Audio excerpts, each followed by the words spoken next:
ప్రస్తుత అల్లూరి జిల్లాలో కొయ్యూరు జెడ్పీటీసీ నూకరాజు గారిని అత్యంత కిరాతకంగా చంపినటువంటి విషయాన్ని రాష్ట్రం అంతా కూడా చూసింది.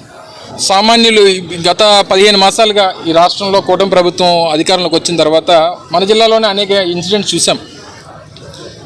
ఈరోజు ఆ కుటుంబ సభ్యులందరూ కూడా రోధిస్తూ ఉన్నారు. భార్య, పిల్లలు, మనవలు అందరూ కూడా.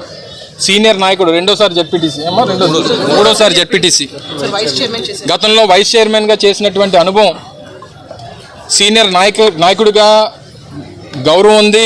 అలాగే అనేక గిరిజన సమస్యల మీద ఎప్పటికప్పుడు అటు జిల్లా పరిషత్లో కానీ లేదా అనేక రివ్యూ మీటింగ్స్లో కానీ ఆయన గలమెత్తినటువంటి సందర్భాలు చూసాం. నేను మంత్రిగా ఉన్నప్పుడు, నేను అక్కడ ఇన్ఛార్జ్ మినిస్టర్గా ఉన్నప్పుడు కూడా ఆయన ప్రజా సమస్యల పట్ల ఆయనకు ఉన్నటువంటి అవగాహన కానీ, ప్రజా సమస్యల పట్ల అక్కడ ఉన్నటువంటి సమస్యల పరిష్కారం కోసం చూపించినటువంటి చొరవ కానీ డెఫినెట్గా అభినందనీయం. సరే, భూమి ఆయిందా లేకపోతే ఇంకొకరిదా ఎవరిదైనా పక్కన పెట్టండి, కానీ ఏంటి, ఎవరిది, ఎలాగా, హద్దులు ఏంటి అనేటువంటిది ప్రభుత్వం చొరవ తీసుకొని చేసుంటే అసలు ఆయన ప్రాణం మీదకి వచ్చేది కాదు కదా.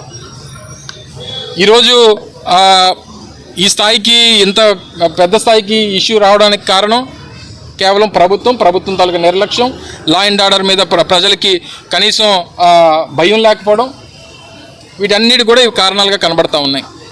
సో ఇప్పుడే వారు కుటుంబ సభ్యులు కూడా అడిగారు. నేను కూడా కలెక్టర్ గారితో వాళ్ళతో చర్చించడం జరిగింది. వారు వచ్చి దీనికి తక్షణంగా మేము మా అధికారులను పంపిస్తాం, పరిష్కారాన్ని చూపించేటువంటి కార్యక్రమం చేస్తామని చెప్పి వారు కూడా చెప్పడం జరిగింది. మొన్న కందుకూరులో ఒక ఇన్సిడెంట్ చూసాం. డైరెక్ట్ కారుతో వెళ్ళి మనుషుని గుర్తించి చంపేశారు. చచ్చిపోతే మళ్ళీ తిరిగి వెనక్కి వచ్చి మళ్ళీ కారుతో మట్టిని చంపించేశారు.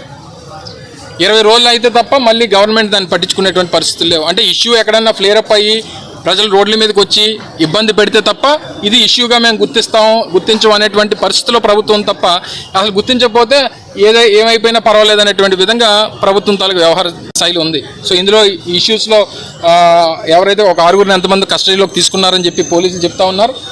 దీనికి కారకులైనటువంటి అజయ్ కుమార్ అని చెప్పి ఒక వ్యక్తి ఎవరైతే ఉన్నారో ఆయన దీని అంతటికి కూడా వెనక నుండి ఈ కార్యక్రమం చేయడానికి చంపినటువంటి వారు ఎవరైతే ఉన్నారో వారికి వెనక నుండి ప్రోత్సహించింది ఆ వ్యక్తి అనేటువంటిది కుటుంబ సభ్యులు చెప్తా ఉన్నారు. ఆయన మీద కూడా యాక్షన్ తీసుకోవాలి. ఇప్పుడు మా పార్టీ సీనియర్ నాయకుడు, గిరిజన ప్రాంతంలో అనేక సందర్భాల్లో అనేక విధాలుగా సర్వీస్ చేసినటువంటి వ్యక్తి, మరి అటువంటి గొప్ప నాయకుడిని కోల్పోవడం ఆ పార్టీ కూడా దురదృష్టం. జగన్మోహన్ రెడ్డి గారు ఒకటవుతున్న మమ్మల్ని అందరినీ కూడా, మళ్ళీ లీడర్షిప్ అందరినీ కూడా వెళ్ళి ఆ కుటుంబానికి ధైర్యం చెప్పి రమ్మని చెప్పి వారు పంపించడం జరిగింది. శాసనమండలి ప్రతిపక్ష నాయకులు సత్యబాబు గారు కానీ, రీజనల్ కోఆర్డినేటర్ కన్నబాబు గారు కానీ వారు కూడా తర్వాత వారి కుటుంబ సభ్యుల్ని పరామర్శిస్తారని చెప్పారు.